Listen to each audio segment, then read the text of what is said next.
Hello, happy home മേക്കറിൻ്റെ ഒരു പുതിയ വീഡിയോയിലേക്ക് നിങ്ങൾക്ക് എല്ലാവർക്കും സ്വാഗതം. ഇന്ന് നമുക്ക് വെറൈറ്റി ആയിട്ടുള്ള അതേസമയം ഹെൽത്തി ആയിട്ടുള്ള ഒരു ഗീ റൈസ് ചെയ്താലോ. നമ്മളിന്ന് മുരിങ്ങയില ചേർത്ത ഗീ റൈസാണ് ചെയ്യുന്നത്. മുരിങ്ങയില അതേ രൂപത്തിലൊന്നും കഴിക്കാനായിട്ട്, അതായത് ഉപ്പേരി വെച്ചാൽ കഴിക്കില്ല, അതല്ലെങ്കിൽ ചാറ് കറി വെച്ചാൽ കഴിക്കില്ല, അങ്ങനെയൊക്കെയുള്ള കുട്ടികളാണെങ്കിൽ ഇതുപോലെ ഒന്ന് ചെയ്ത് നോക്കൂ, തീർച്ചയായും അവർ കഴിക്കും.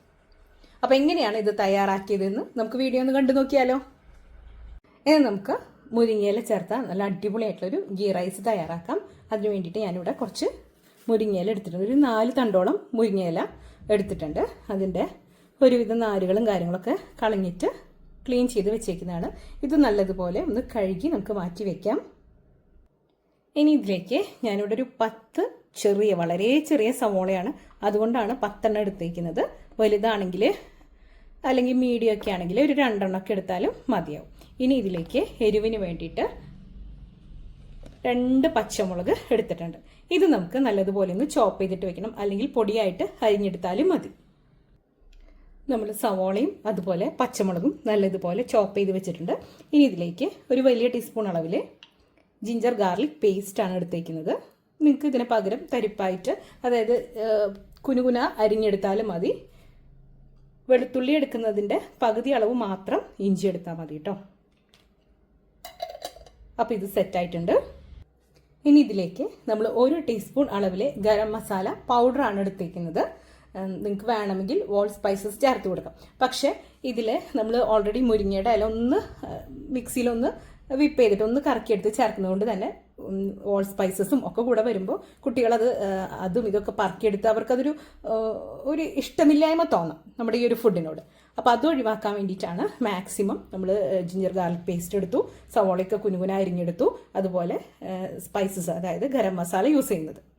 അപ്പോൾ ഇത്രയും നമ്മളിവിടെ സെറ്റാക്കി വെച്ചിട്ടുണ്ട്.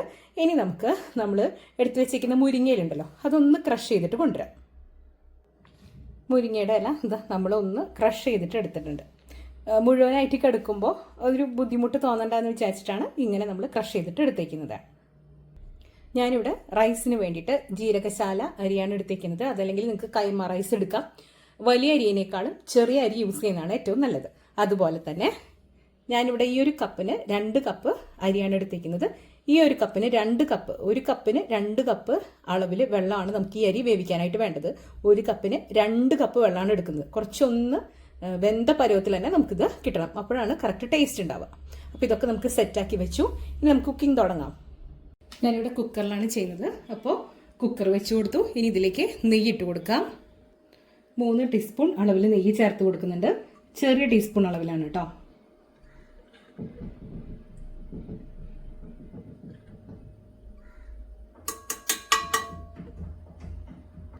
ഇനി ഇതിലേക്ക് നമ്മൾ കട്ട് ചെയ്ത് വെച്ചിരിക്കുന്ന സവോളയും പച്ചമുളകും ഉണ്ടല്ലോ, അത് നമ്മൾ ആദ്യം ചേർത്ത് കൊടുക്കുകയാണ്.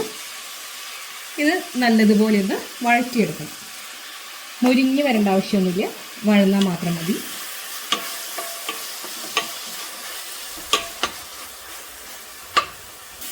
ഒന്ന് ചെറുതായിട്ട് വാടി വന്നിട്ടുണ്ട്. ഇതിലേക്ക് ജിഞ്ചർ ഗാർലിക് പേസ്റ്റ് ഇട്ട് കൊടുക്കാം. നല്ലതുപോലെ മിക്സ് ചെയ്യാം. നമ്മൾ ചേർത്ത് കൊടുത്ത ജിഞ്ചർ ഗാർലിക് പേസ്റ്റിൻ്റെ ആ കുത്തുമണുണ്ടല്ലോ, അത് പോണ വരെ നല്ലതുപോലെ ഇളക്കി കൊടുക്കാം. ഇതിലേക്ക് ഗരം മസാല പൊടി എടുത്ത് വെച്ചിരുന്നില്ലേ, അത് ചേർത്ത് കൊടുക്കുകയാണ്. തീ കുറയ്ക്കണം, അല്ലെങ്കിൽ പെട്ടെന്ന് പൊടിയൊക്കെ അടി പിടിക്കും. നല്ലതുപോലെ മിക്സ് ചെയ്യാം. ഇനി ഇതിലേക്ക് നമ്മൾ എടുത്ത് വെച്ചേക്കുന്ന മുരിങ്ങയുടെ ഇല ക്രഷ് ചെയ്തതില്ലേ, അതിട്ട് കൊടുക്കാം. മുരിങ്ങയില ക്രഷ് ചെയ്ത് ഇട്ട് കൊടുക്കുകയാണ്. ഇനി ഇതും കൂടെ നല്ലതുപോലെ ഒന്ന് ഇളക്കി ഒന്ന് കുക്കായിട്ട് വരണം. നല്ലതുപോലെ മിക്സ് ചെയ്ത് കൊടുക്കാം.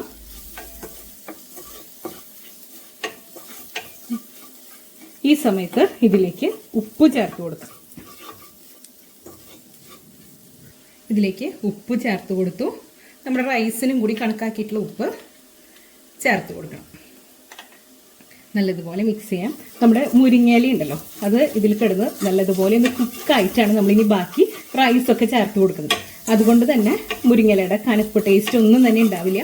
നല്ല ടേസ്റ്റിൽ നമുക്ക് ഈ ഒരു റൈസ് കിട്ടും. ചെറുതീയിൽ വേണം കേട്ടോ നമ്മൾ ഇത് വേവിച്ചെടുക്കാനായിട്ട്, അല്ലെങ്കിൽ ഒരു മുരിഞ്ഞ പരുവായി പോകും. നല്ലതുപോലെ മിക്സ് ചെയ്ത് കൊടുക്കാം.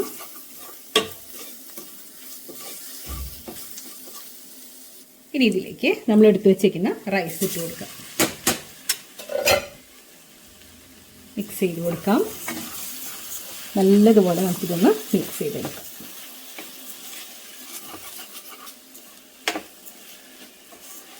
നമ്മൾ സവോളയൊക്കെ ഇച്ചിരി കൂടുതൽ ചേർക്കുമ്പോൾ ആ ഒരു നല്ലൊരു ഫ്ലേവർ ഉണ്ടല്ലോ, സവോള നെയ്യിൽ കിടന്ന അങ്ങനെ വഴന്ന് വരേണ്ടതിൻ്റെ, അതാണ് ഇതിൽ മുന്നിട്ട് നിൽക്കുക കേട്ടോ.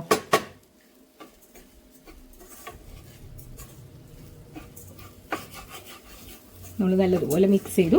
ഇനി നമുക്കിതിലേക്ക് അളന്ന് വെച്ചേക്കുന്ന വെള്ളം ഒഴിച്ചു കൊടുക്കാം. അതായത് 1 കപ്പ് അരിക്ക് 2 കപ്പ് വെള്ളം എന്ന കണക്കിലാണ് ഞാൻ എടുക്കുന്നത്. ഏത് കപ്പ് വെച്ചാണ് നമ്മൾ അരി അളന്നെടുത്തത് ആ കപ്പിന് വേണം അളന്നെടുക്കാനായിട്ട്. അത് ചേർത്ത് കൊടുക്കാം. അളന്ന് വെച്ച വെള്ളം ഒഴിച്ചു കൊടുക്കാം. നല്ലതുപോലെ തന്നെ ഒന്ന് മിക്സ് ചെയ്തിട്ട് എടുക്കാം. അടി തട്ടി നമുക്ക് നല്ലതുപോലെ ഒന്ന് ഇളക്കാം. ഈ സമയത്ത് ഇതിൽ ഉപ്പും അതുപോലെ എരിവൊക്കെ നോക്കണം. ഒരല്പം ഉപ്പ് കയറി നിൽക്കണം, റൈസിലേക്കും കൂടിയിട്ടുള്ള ഉപ്പ് കയറി നിൽക്കണം. അപ്പോൾ നമുക്കതൊന്ന് നോക്കാം. ഉപ്പ് ഒരല്പം കൂടി ഇട്ട് കൊടുക്കുന്നുണ്ട്. അതുപോലെ നമ്മളിതിൽ പച്ചമുളക് 2 ഞാൻ നല്ല എരിവുള്ളത് ചേർത്തത് കൊണ്ട് തന്നെ എരിവും പാകത്തിനുണ്ട്. അതല്ല, നിങ്ങൾക്ക് എരിവ് കുറവുണ്ടെങ്കിൽ ഈ സമയത്ത് കുറച്ച്, അതായത് ആവശ്യമുള്ള പെപ്പർ പൗഡർ ചേർത്ത് കൊടുക്കാവുന്നതാണ്. മുളക് പൊടിയൊന്നും ചേർക്കാൻ പാടില്ല കേട്ടോ, പെപ്പർ പൗഡർ ചേർത്ത് കൊടുക്കണം. ഇനി ഇതിലേക്ക് ഒരല്പം പുളിരസം കിട്ടാൻ വേണ്ടിയിട്ട് കുറച്ച് ചെറുനാരങ്ങ നീര് ചേർത്ത് കൊടുക്കാം. പക്ഷെ എൻ്റെ കയ്യിൽ ഇല്ലാത്തത് കൊണ്ട് ഞാൻ ചേർക്കുന്നില്ല. ഇത് ഒന്ന് തിളച്ച് വരട്ടെ. അതിനുശേഷം നമുക്ക് കുക്കർ അടച്ച് വെച്ച് ഒരൊറ്റ വിസിൽ വരുത്തിയാൽ മതി. നമ്മുടെ റൈസ് ഇവിടെ റെഡി ആയിട്ട് വരും. ഇതൊന്ന് തിളയ്ക്കട്ടെ. നമ്മുടെ റൈസ് തിളച്ച് തുടങ്ങിയിട്ടുണ്ട്. ഇനി നമുക്കിതൊന്ന് അടച്ച് വെച്ച് ഒരൊറ്റ വിസിൽ വരുത്തിയാൽ മതി. നമ്മൾ കുക്കർ അടച്ച് വെച്ചു.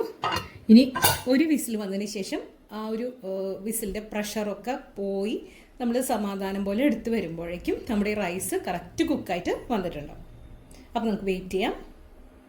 കുക്കർ ഇവിടെ ഓപ്പൺ ചെയ്തിട്ടുണ്ട്. കണ്ടോ, റൈസൊക്കെ നല്ലതുപോലെ കുക്കായിട്ടുണ്ട്.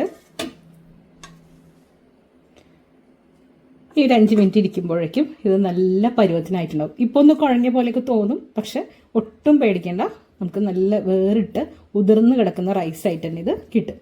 ഇനി ഇതിൻ്റെ മുകളിലേക്ക് നിങ്ങൾക്ക് വേണമെങ്കിൽ, നിങ്ങളുടെ കുട്ടികൾക്കൊക്കെ ഇഷ്ടപ്പെടുകയാണെങ്കിൽ റൈസിൻസും അതുപോലെ കാഷ്നട്ടൊക്കെ നെയ്യിൽ വറുത്തത് ചേർത്ത് കൊടുക്കാം.